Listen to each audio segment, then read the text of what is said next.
Greetings, House Delaware State University. It's me again, Mr. Coates, with a couple of updates for the week. We got a full week, obviously. It is a B week. Today is a B day. Starting the week off with a B day. So we only will be meeting with content area this week. So we will not be having any house meetings. However, there's some information I need to share with you all so that you're aware of it. First and foremost, just want to bring up a topic of dealing with students with trauma.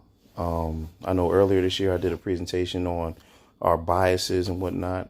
But sometimes, when we're talking about dealing with students with trauma, sometimes we have to understand that we have trauma ourselves. And sometimes those issues or things that we have gone and dealt with or haven't dealt with really kind of transfer over into our actions and our dealings and interactions with our students. So just try to be mindful of the things that we say, for one. Be careful of those microaggressions. And, not just with our students, but also with each other, how we interact with our colleagues. Sometimes we don't even realize the things that we say or how we say them, the impact or the effect it may have on another person. So not just with the students, but also be mindful of how we interact with one another. Just keep in mind, how would you want to be treated, or if certain things were said to you, be reflectful of how that would impact your day, or how it would impact your life, or how it would impact, your outlook on that person. So just be mindful, especially as the educational professionals.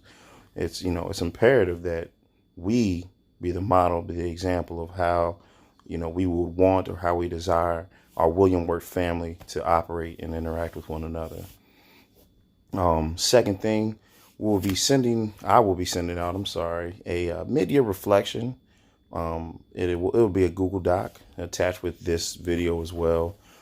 Just asking that everyone please have it completed by the close of business on Wednesday, which is February, what's today, 10th, 11th, 12th. So February 12th, Wednesday, the Google Doc for our William Wirt mid-year self-evaluation is really just 2 questions.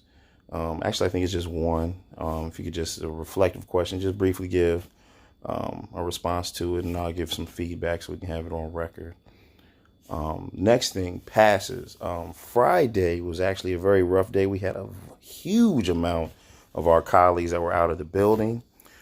So we need to make sure when we have days like that, that we are actually making sure we're adhering to our policy. So one thing that was very paramount, and that's why I had to get on the announcements early, was the use of passes. I noticed there were a lot of passes being given to students that just merely had the teacher's name on it, maybe the room number, but there was no time, there was no destination.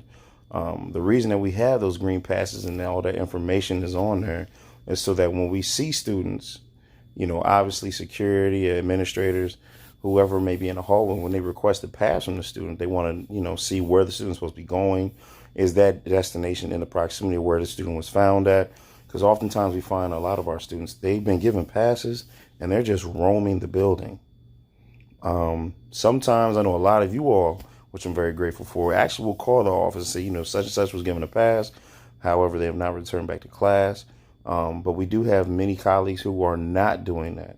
So I really want to impress upon you the importance of making sure that those passes are utilized appropriately. So if you do have those passes that have been laminated, please refrain from using that. Just use the regular green pass that you have to fill out with the time, destination, and the date, because we found that students are actually holding on to passes as well, and they've been 2-3 weeks old.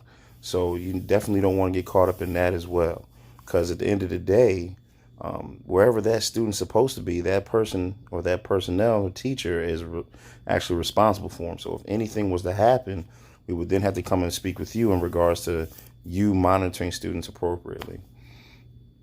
The last thing with the passes, remember that the policy is that there are only passes given after the first 10 and no passes given at the end of the day. I mean, the last 10 minutes. So first 10 minutes, last 10 minutes, no passes should be given to any students. We also found that there was a lot of students just as soon as they got in, as soon as the mod started, they were given a pass to either go to their locker or something like that. We do have the locker policy was 3 times a day. However, I understand teachers, you may allow students to go to their locker, and I have no problem with that, but at least wait until 10 minutes after class has started to allow students to go out of your class with a pass. Other than that, we got our PBIS event this Friday.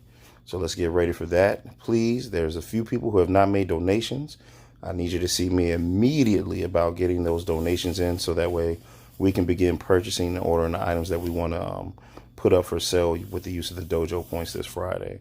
Everybody else that has given up those donations, I really appreciate it. It was a great group effort, like always, and I'm very grateful for this team because you guys really make my job a lot easier. So I'm eternally grateful for you because I thought last year was rough, but this year has actually been a little bit more something to it. A little bit more spice was adding in. But with you all's help, and I hope I'm able to support you all, we can make it through to the end. We got, third quarter right now. This is a long quarter, especially coming up next month in March. We got 5 weeks straight, no break. So just get ready for that. And that's all I got for you guys. Have a blessed day and a blessed week.